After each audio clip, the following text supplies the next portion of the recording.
তাকে দেখার জন্যই, তার সার্বিক স্বাস্থ্যের খোঁজখবর নেওয়ার জন্যই আসা। এবং আমরা জাতীয় নাগরিক পার্টি সবসময়, আপনারা জানেন, আমরা সংবাদপত্রের স্বাধীনতা নিয়ে কথা বলে আসছি।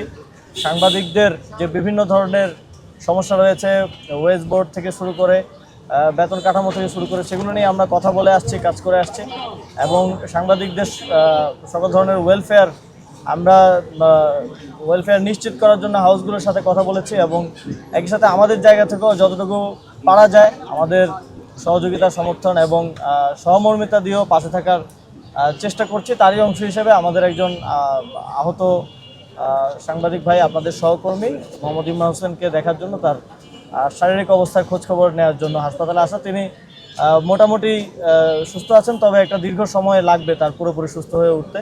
আমরা সবাই তার সুস্বাস্থ্য এবং দীর্ঘায়ু কামনা করছি আর কি। তিনি যেন আবারও আপনাদের সাথে ফিরে এসে আবার তার কার্যক্রম শুরু করতে পারেন, সেটাই প্রত্যাশা করছি।